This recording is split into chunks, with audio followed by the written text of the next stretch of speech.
మంత్రివర్గ నిర్ణయాన్ని శాసనసభలో చర్చకు ప్రవేశపెట్టడం ద్వారా ప్రతిపక్షాలను వివిధ సామాజిక వర్గాల నుంచి సలహాలు సూచనలు తీసుకొని ఒక మంచి కార్యక్రమాన్ని చేపట్టాలని ప్రభుత్వం ఈరోజు పొన్నం ప్రభాకర్ గారు తీర్మానాన్ని ప్రవేశపెట్టిండ్రు. దాంట్లో చర్చలో భాగంగా ప్రతిపక్షాలందరూ కూడా సలహాలు సూచనలు తీసుకోదలుచుకున్నారు.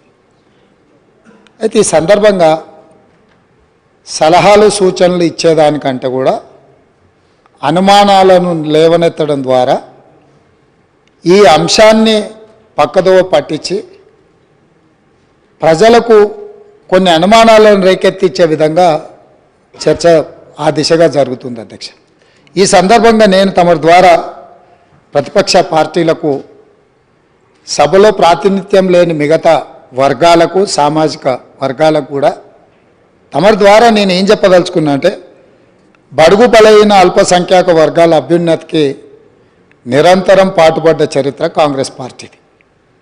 అందులో భాగంగానే కాంగ్రెస్ నేతృత్వంలో ఉన్న యూపీఏ 1 సందర్భంగా మైనారిటీల యొక్క అభ్యున్నతి కోసం వాళ్ళ ఆర్థిక స్థితిగతులను అంచనా వేసి వాళ్ళ మేలు కోసం వాళ్ళ అభివృద్ధి కోసం చర్యలు చేపట్టాలని ఆనాడు జస్టిస్ రాజేందర్ సచార్కం నేతృత్వంలో దేశంలోని ముస్లిం మైనారిటీ స్థితిగతుల అధ్యయనానికి ఉన్నత స్థాయి కమిటీ వేయడం జరిగింది అధ్యక్ష. ఆ రోజు ఆ కమిటీ చేసిన సమగ్ర అధ్యయనం చేసిన సిఫార్సులను ఆధారంగా ముస్లిం మైనారిటీ అభ్యున్నతికి కన్వీనియర్గా రీతిలో ఆ రోజు ప్రభుత్వం చర్యలు చేపట్టింది. అది చరిత్రలో కాంగ్రెస్ పార్టీ తీసుకున్న నిర్ణయాలు కూడా మన కళ్ళ ముందు ఉన్నాయి.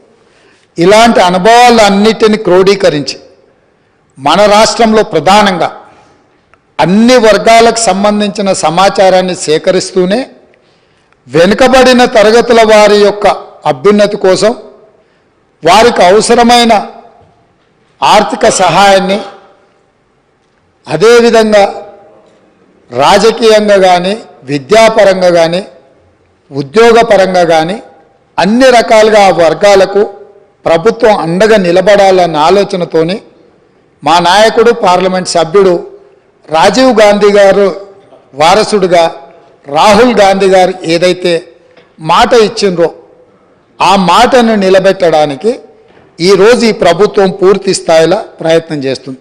అందుకే ఈరోజు ఏ విధంగా అయితే సచార్ కమిటీ ద్వారా మైనారిటీ వర్గాలకు మేలు జరగడానికి నిర్ణయాలు తీసుకున్నామో ఈరోజు కూడా ఈ సభలో శాస్త్రీయ పరంగా ఒక అంచనా సమగ్ర ప్రణాళికలు విధానాలను రూపొందిస్తాం. ఇందులో మరి ఎందుకు మా సభ్యులకు లేకపోతే సీనియర్ శాసనసభ్యులు మంత్రిగా వారికి సుదీర్ఘమైన అనుభవం ఉంది కడియం శ్రీహరి గారు, వారి అనుభవాన్ని ఉపయోగించి ప్రభుత్వానికి ఏమైనా సూచన చేసినా ఆ సూచనలు తీసుకొని భవిష్యత్ కార్యాచరణ నిర్ధారించుకోవడానికి ప్రభుత్వానికి ఎలాంటి భేషజాలు లేవు అధ్యక్ష. చాలా విస్పష్టంగా ఈ రాష్ట్రంలో ఉన్న జనాభా మొత్తం మీరు సమగ్ర కుటుంబ సర్వే చేసినామని గొప్పగా చెప్తున్నారు. ఇంతవరకు ఎప్పుడైనా ఆనాటి ప్రభుత్వం సమగ్ర కుటుంబ సర్వే చేసి ఈ సభలో వాటి వివరాలను ఎప్పుడైనా చెప్పిండ్రా అధ్యక్ష? సమాజంలో ఉన్న ప్రజాప్రతినిధులకు కానీ ప్రజలకు కానీ ఆ సమగ్ర కుటుంబ సర్వే ఎప్పుడైనా అందుబాటులో పెట్టిండ్రా అధ్యక్ష? దాదాపుగా 10 సంవత్సరాలు అవుతుంది. అదొక రహస్య నివేదికగా మీరు మాత్రమే సమగ్ర కుటుంబ సర్వే చేసి ఒకే ఒక కుటుంబము ఆ వివరాలన్నీ దాచిపెట్టుకొని వాళ్ళకు అవసరమైనప్పుడు వాళ్ళు చూసుకొని ఎన్నికలప్పుడు దాన్ని ఉపయోగించుకొని మిగతా సమయంలో ఎవరికి అందుబాటులో లేకుండా చేసింది. మాకు అట్లాంటి ఉద్దేశం లేదు అధ్యక్ష.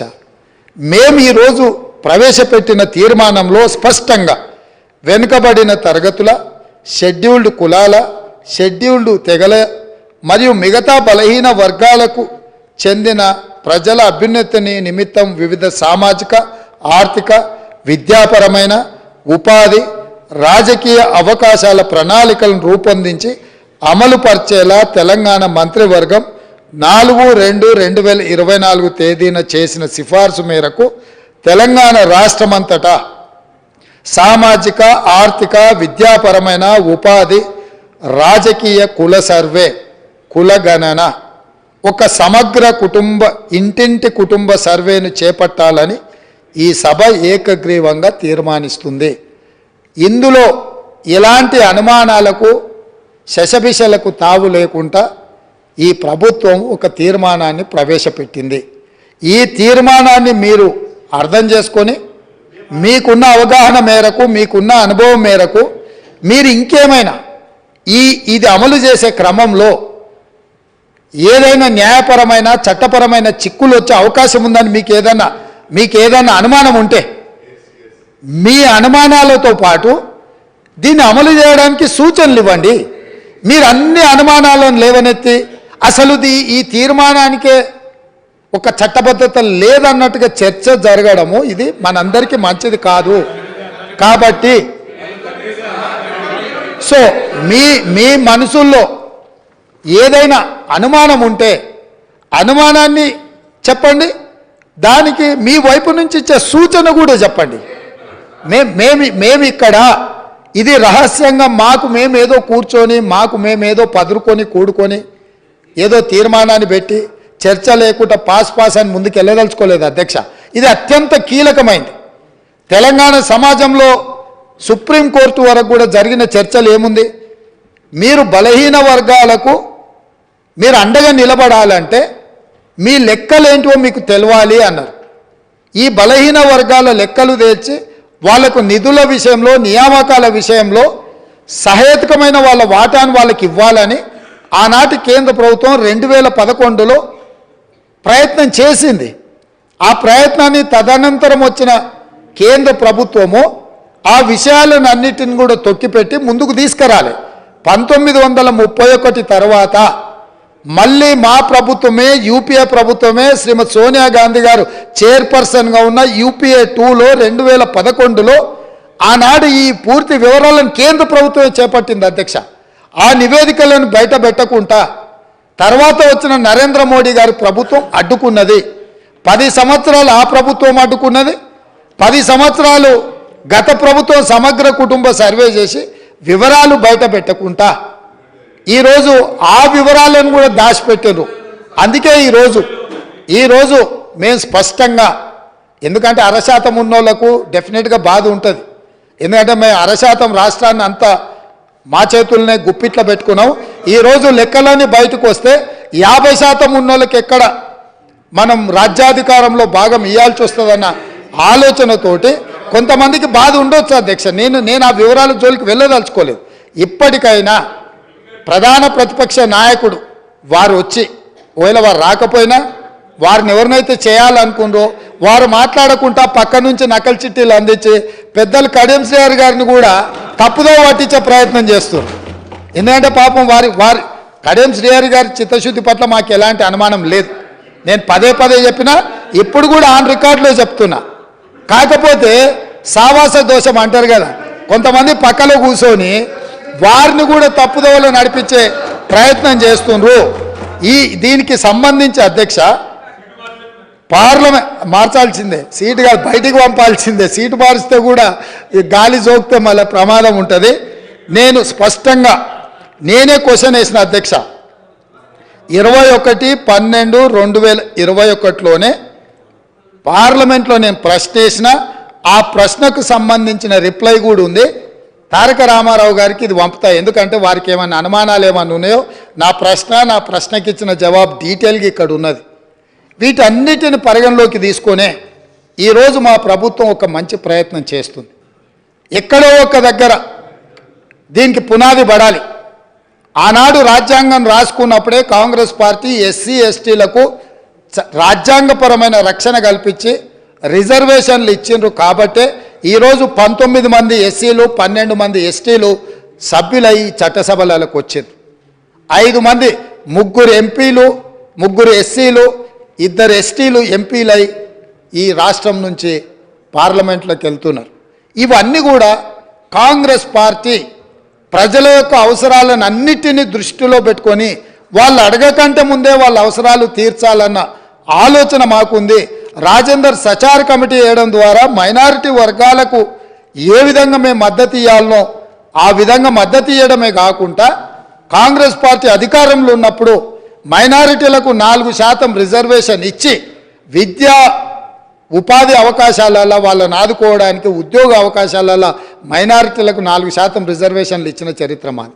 ఇక ఈరోజు మేనిఫెస్టో ఎన్నికలు హామీలు ఉన్న ఒకవేళ చర్చ చేయాలనుకుంటే తమరి అనుమతితోటి మళ్ళొకసారి ప్రత్యేకంగా చర్చ పెడదాం. మళ్ళీ వచ్చే సమావేశాలలో కానీ మీరు ఏదైనా ప్రత్యేకంగా సమావేశాలు ఇచ్చిన 2014, 2018 ఎన్నికలలో మీ ఎన్నికల మేనిఫెస్టోలో ఏమేం పెట్టిండ్రు, ఏమేమి అమలు చేసిరు, 2023 ఎన్నికలలో మా మేనిఫెస్టోలో ఏం పెట్టినాం, ఈ 70 రోజుల్లో మేము ఏం అమలు చేసినాం, భవిష్యత్తులో ఏం అమలు చేయబోతున్నామో మేనిఫెస్టోల మీదనే ఓ ప్రత్యేకమైన చర్చ పెడతాం. మాకు ఎలాంటి అభ్యంతరం లేదు. ఒకవేళ మీరు ముందుకు వస్తే మీ సభాపక్ష నాయకుడిని మీ నాయకుడిని అడిగి వారి అనుమతి తీసుకొని రాండి. ఎందుకంటే మళ్ళీ మేము ఇక్కడ పెట్టినాక వారు వద్దన్నారు అనుకో, మీరు అందరు మళ్ళీ సభలో లేకుండా బయటకు వెళ్తారు. కాబట్టి ఇప్పటికైనా పెద్దలు శ్రీహరి గారిని మీకు ఎలాంటి అనుమానం అక్కర్లేదు, మీ అనుభవాన్ని ఉపయోగించి ఈ ప్రభుత్వానికి మీరేమైనా సూచన చేస్తా అంటే